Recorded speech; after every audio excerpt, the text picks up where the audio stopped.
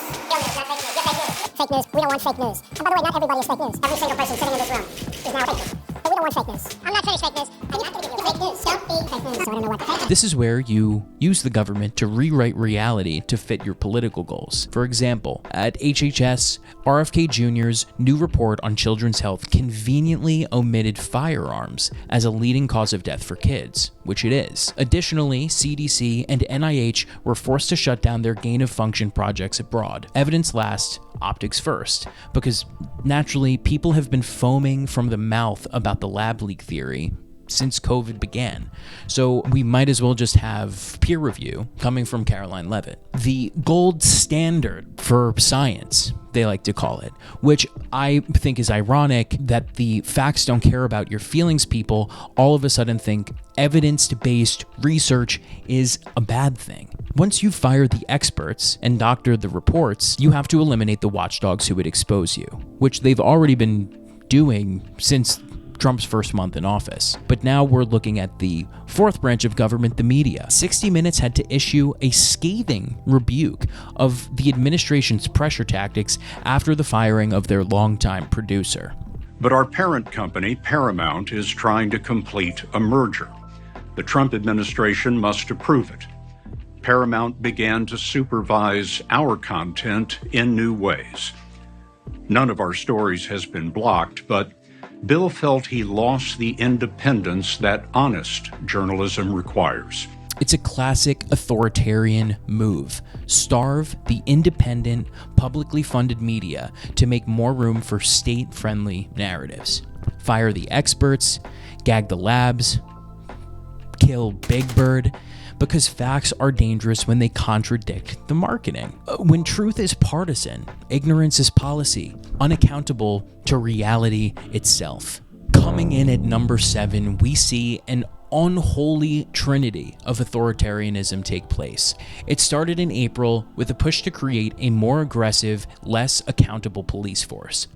The administration issued orders to resume funneling surplus military-grade hardware, like MRAPs, to local towns, some with less than 25,000 people, while simultaneously working to shield officers from misconduct lawsuits. The DOJ issued a directive blocking federal civil rights suits against departments unless the Attorney General herself signs off on it. I'm sure she's going to be so willing to hold the police accountable. How are you going to ensure that the safety of the public and the officers, if they continue to not follow required protocol to identify themselves as law enforcement? You're saying that law enforcement officers, when they cover their faces. Right. I do know they are being doxxed, as you said. They're being threatened. Their families are being threatened. You know, I get that. But now, with the police state empowered, Step 2 arrived in May, ensuring the law only applies to Trump's enemies. Trump issued a wave of pardons. And I'm not talking about the January 6th pardons. These were for his politically connected allies, many of whom were convicted of, ironically, corruption. For example, Michael Grimm for tax fraud, Sheriff Scott Jenkins for bribery, and the Chrisleys for tax fraud. All just stand-up people that deserve a second chance, or apparently third, fourth, and fifth. I guess as long as you're on Trump's simp list. Daddy, you're my daddy. The message from the White House was loud and clear. Loyalty is a get-out-of-jail-free card. Justice is for other people.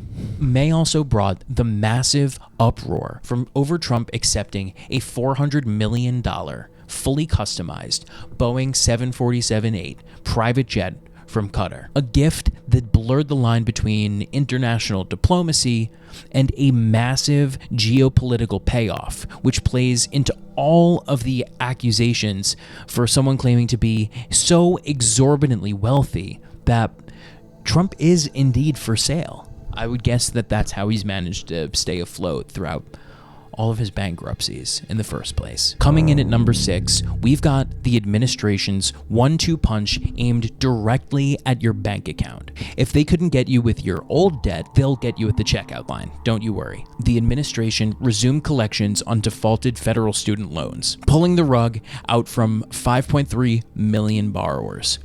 Nothing like a surprise 15% wage garnish while the economy's wobbling due to Trump's own stupidity. Everyone, I think at this point, is familiar with Trump giving his speech announcing tariffs on pretty much every single country, with countries like Russia and North Korea obviously omitted. And these tariffs came because we buy more products from them than they buy from us. That's a trade deficit that needs to be remedied, according to Trump, which is sheer stupidity. The administration's Liberation Day mega tariffs on nearly every trading partner confirmed what the CBO already told us.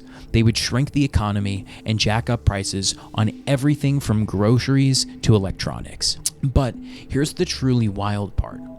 Knowing the tariffs would cause inflation, because obviously they would, Trump went on national television and publicly pressured companies like Walmart to eat the costs so voters wouldn't notice the price hikes he caused. And look, I get it. People voted for Trump because they felt like their wallets were looking better under Trump's first term pre-COVID, despite his tariffs already negatively impacting American households. But now that we're in a vacuum, it seems that Trump only cares about the wallets of his campaign donors.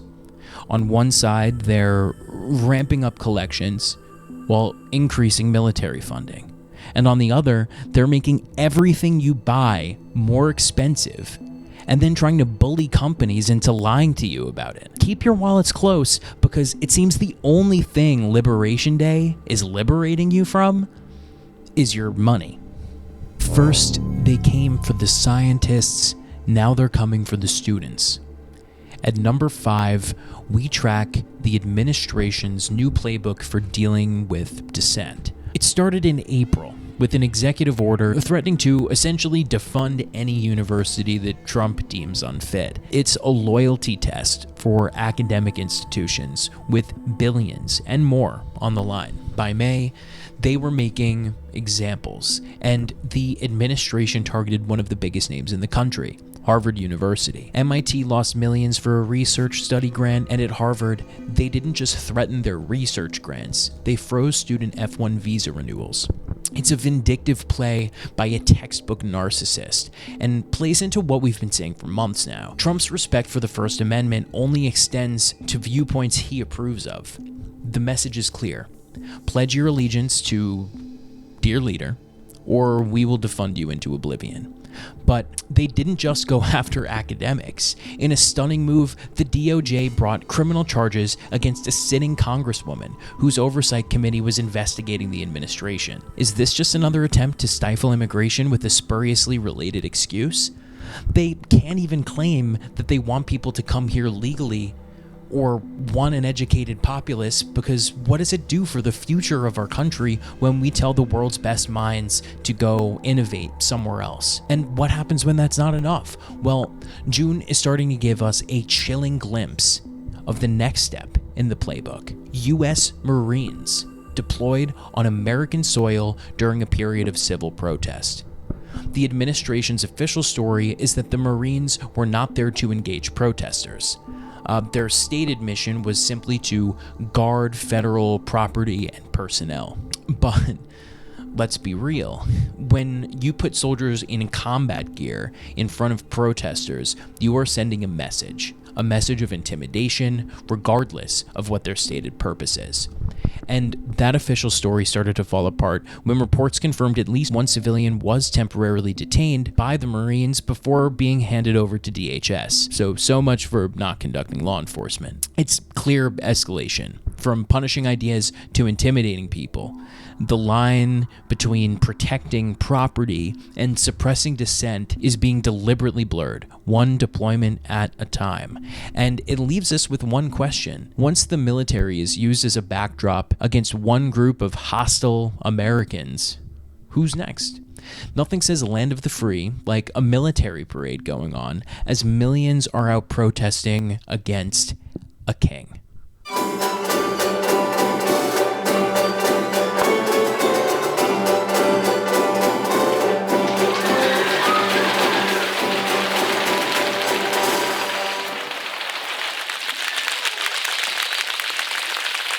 Thank you very much. Beautiful, beautiful, beautiful, big, beautiful boom. Trump promised phenomenal coverage. Instead, he swung a wrecking ball that can boot 16 million of us off of insurance on purpose. Coming in at number 4, remember last month when we detailed how the Trump administration was waging a quiet war on your healthcare, slashed enrollment periods, promoting junk insurance, rolling back protections for trans Americans? Well, it's called I'm Not Shitting You, the Big Beautiful Bill.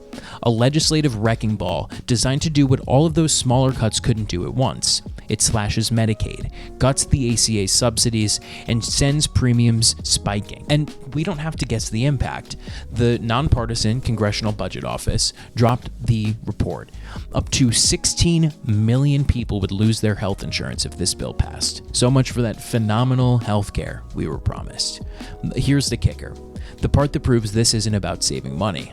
For all the Republicans screaming about fiscal responsibility, the CBO found this bill would add trillions to the federal deficit. So much so that it caused Elon Musk to call the president a pedophile on Twitter. Let that sink in.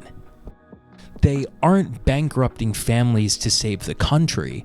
They're bankrupting families and the country at the same time just to erase gains made under President Obama. Because it's not about saving money. 16 million people. That's not a statistic. That's 16 million parents sitting up at night, wondering how they'll pay for an asthma inhaler. That's 16 million people with pre-existing conditions thrown to the wolves. Trump's big, beautiful bill leaves Americans paying more for less, but his healthcare policy has always been brutally simple. If you can't afford to be healthy, die quietly. At number 3, the Trump administration, hands down what the UN World Food Program calls a death sentence for millions. In April, the White House pulled the plug on the WFP and halted USAID's life-saving relief for 15 war zones. The official excuse? Marco Rubio says other countries should pay. The actual phrasing on the memos axing the food aid contracts says that they were terminated for the convenience of the United States government. So what does this convenience look like on the ground? Let's go to Afghanistan, where over half the country needs food aid. The US had bankrolled nearly half their total aid, feeding 12 million people last year. These cuts mean the WFP must end all emergency food distribution. That's nearly 2 million people, including 400,000 malnourished kids and moms losing their food overnight.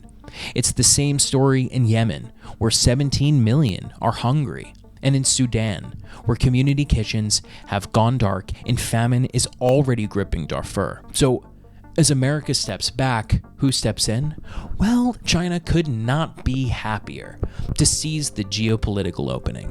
When a massive earthquake hit Myanmar, the US response was pathetic. But Chinese and Russian rescue teams were first on the ground, pulling survivors from the rubble for all the world to see. Beijing then pledged 7 times the amount of aid the US offered. And this is how, for the first time, polling suggests China, a country which keeps Muslims in labor camps, simply for being who they are, is becoming more popular globally than the United States. But this isn't just a PR crisis.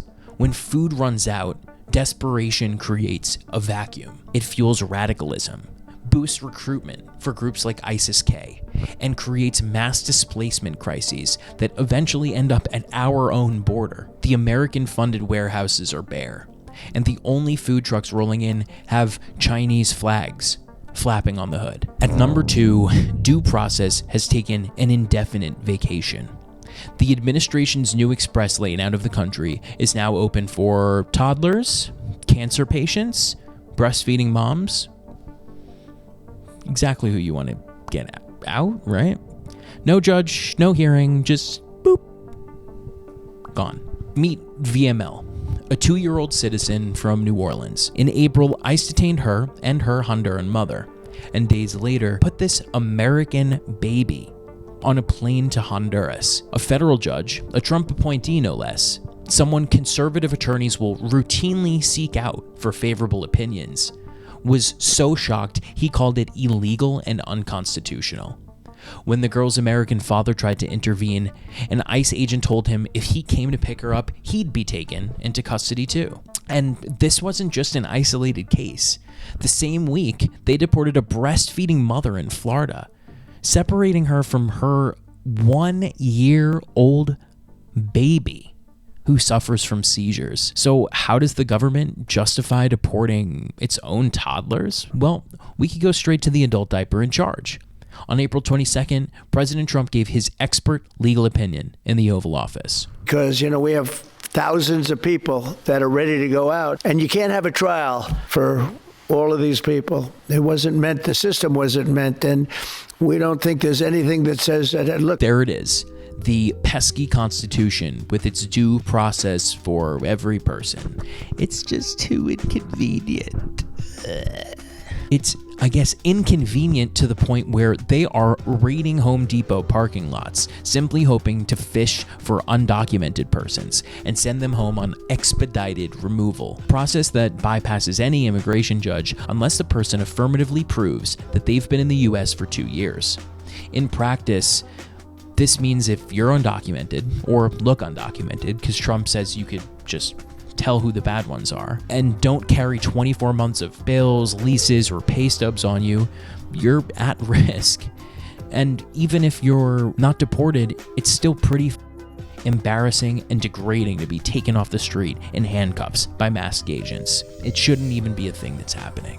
But some of these deportations have been temporarily halted, as U.S. District Judge Dana Sabraw felt these raids likely violated the Fourth Amendment, being done without probable cause or warrants. In May, their efforts morphed into a transformative assault on the entire system.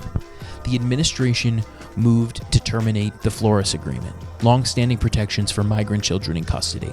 They resurrected a travel ban. On May 5th, they launched a self-deportation program, which sounds voluntary, but is obviously coercive and morally wrong. And to make sure the system doesn't work, they gutted the courts themselves using Schedule F, firing dozens of immigration judges and staff.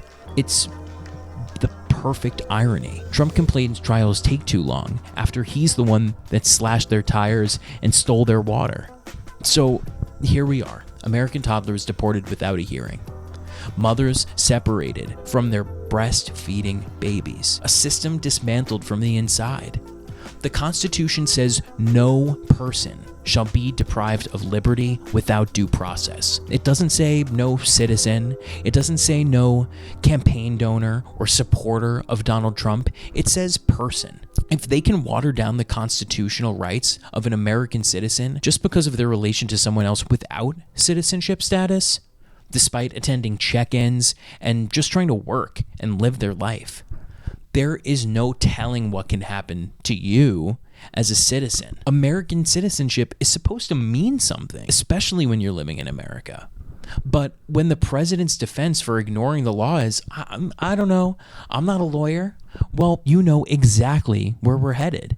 In Trump's America, it turns out even babies need a lawyer on speed dial. Welcome to 2025. And finally, at number 1, something I've been talking to you about since February. It's the catastrophic endgame of a months-long calculated war on science, reality, and our future. Remember when he ditched the Paris Accord in January, then gag-ordered scientists in March? That was just foreplay for our boy. In April and May, the common-sense president continued his tirade against logic and reasoning. This spring, Trump decided to water the garden with doo-doo. In late April, the administration did something unprecedented. They fired the team of scientists responsible for the National Climate Assessment. This is the government's single most important report on how climate change directly impacts our food, our economy, and our safety. This type of move should remind us of a time when dictators like Joseph Stalin purged scientists in 1937. It's a purge designed to create brain bleed to the fullest extent. And with the experts gone, they moved to step 2, demolishing our defenses. And as we saw at number 9, that meant axing the $3 billion FEMA BRIC program, scrapping our defenses just weeks before hurricane season. But of course it gets worse. It always gets worse with Trump. You can't just let the house flood. You have to actively light your yard on fire as well. While slashing disaster funding, the administration pushed through massive new taxpayer subsidies for coal. The justification? To dig new coal so ChatGPT can stay online. They are burning the future to power the past, literally. And to make all of it legal, they simply erased climate from the government toolbox. Now, any new highway, mine, or pipeline can just ignore greenhouse gas impacts due to the removal of those pesky regulations designed to keep pollution away from your neighborhoods. The administration has also seemingly decided to just ignore greenhouse gases altogether. I guess if you just kind of cover your eyes and say na na na na na na na na over and over again, it probably won't actually be true, right? That's common sense. Agencies are now barred from counting climate damage in environmental reviews. So what exactly is the point of the review again? The environmental review? The House additionally passed the Big Beautiful Bill, as I mentioned before, which kills EV credits, slashes wind and solar energy incentives, and adds $3.8 trillion to the federal deficit. Aren't, again, the Republicans the ones always whining about the deficit? Now, instead of progressing the world into the future and leading, setting examples, kind of like how the United States was the first to go to the moon, we will be a society stuck in the 80s, just because our president still is, back when he wasn't his pants in diapers. Or was he? I don't know. Lastly, an EPA budget cut was revealed in May, which cuts the agency in half. Like we touched on before, this will cause inspections, pollution enforcement, Superfund cleanups to be significantly gutted and ineffective. This is why the war on climate is the undisputed number 1 train wreck of the spring. It combines everything: the assault on truth, the cronyism of propping up a dying industry, and a complete disregard for American lives and property. It's gone just beyond letting it happen. They are actively disabling our alarm systems, tearing down our flood walls, and throwing taxpayer money on fire for the profit of large campaign donors. Climate collapse should be an act of God, but here it's an act of government, paid for by us. So there you have it. From backdoor censorship to torching the planet for future generations, those were the spring train wrecks. And there you have it. Thanks for watching my video. Follow all my social media accounts in the description. Subscribe to my channel, please, dear God. Like the video, please. Share it with your friends, because maybe you like what I'm saying, or maybe you don't. But either way, I love you. Good night.